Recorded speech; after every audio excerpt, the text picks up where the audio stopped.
Donc, je vous remercie d'être présent aujourd'hui pour cette interview pour le projet ICE. Les questions seront principalement ciblées sur la sécurité et la qualité des soins par rapport à la crise du Covid-19. Oui. Donc, premièrement, qu'évoque pour vous la sécurité et la qualité des soins dans la crise du Covid-19? Bien, ça évoque évidemment beaucoup de choses. La première chose qui est évoquée, c'est que vous et moi sommes masqués aujourd'hui. Donc c'est assez symbolique.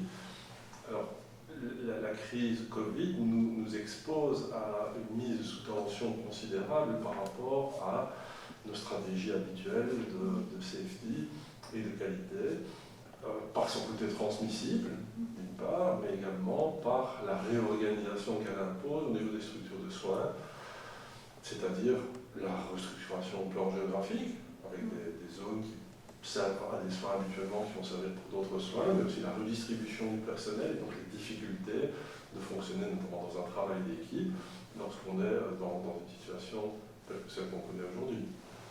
D'accord, je vous remercie pour votre réponse. Deuxièmement, comment appliquez-vous cette sécurité et qualité des soins dans votre travail quotidien aux urgences? Alors, l'extraordinaire avantage du service des urgences tel que nous le connaissons aujourd'hui est d'être pourvu par du personnel infirmier et médical qui a bénéficié depuis quelques années maintenant, grâce au centre de simulation, de formations spécifiques par rapport au management de crise notamment, et par rapport aux facteurs humains et par rapport au fonctionnement d'équipe. Et donc ce que nous avons constaté, c'est que c'était extrêmement plus facile pour nous, probablement que dans d'autres unités qui n'avaient pas ce type de formation, parce que la crise, d'une certaine manière, nous donnait l'occasion de mettre en application toute une série de stratégies que nous n'avions jamais eu la possibilité d'implémenter auparavant, et pouvoir disposer de personnes qui disposent d'un bagage commun, d'un discours commun, de trames cognitives communes par rapport à ce qu'est justement la sécurité et comment améliorer la qualité des soins, était vraiment un avantage. Alors, un des éléments qui pour moi aura été extraordinairement utile est ce que nous avons organisé en termes de briefing et de débriefing clinique, c'est-à-dire la possibilité d'avoir un monitoring constant de la situation et des mesures que nous prenons par rapport justement à la sécurité et à la qualité, et grâce à ce système de feedback constant, de pouvoir implémenter des modifications ou renforcer des choses qui fonctionnent bien au quotidien.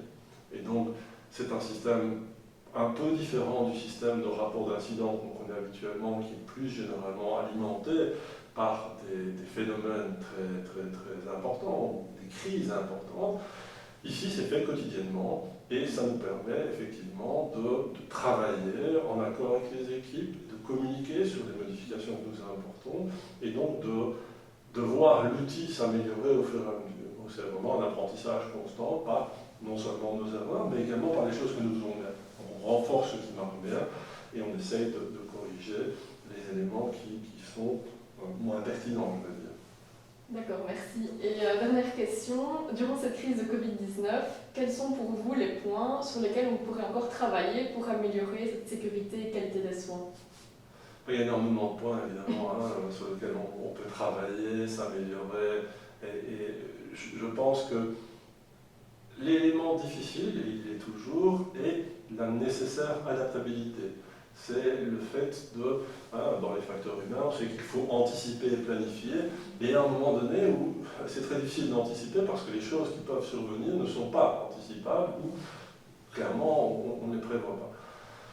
Donc travailler sur un modèle qui permet de rendre le système flexible alors que c'est très compliqué parce que c'est forcément insécurisant, on préfère tous fonctionner avec des règles ou des guidelines ou des recommandations qui sont suffisamment constants pour que le personnel ait le temps de les acquérir et de les appliquer. Or ici, c'est quelque chose qui s'avère difficile parce que les recommandations qu'on fait aujourd'hui peuvent être modifiées après-demain pour des raisons indépendantes, extérieures, la limitation des tests, ou des équipements de protection, etc., créer un système où on va en permanence être à l'affût, guetter quelles sont les adaptations à apporter, et le faire également de manière pédagogique, c'est-à-dire qu'il faut que les équipes comprennent la raison pour laquelle on modifie quelque chose.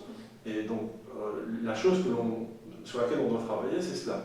Pour moi, c'est principalement ça. C'est arriver à obtenir un système de communication qui soit suffisamment pédagogique et compréhensible et faisable pour les équipes de telle manière que ça puisse réduire leur charge cognitive. Parce que assimiler une procédure et puis 2 jours après devoir modifier cette procédure, c'est une énorme charge. Et donc, c'est sur ces aspects procéduraux, je veux dire, qu'il est important de continuer à travailler. Ok, d'accord. Je vous remercie pour vos réponses. Mais je vous en prie.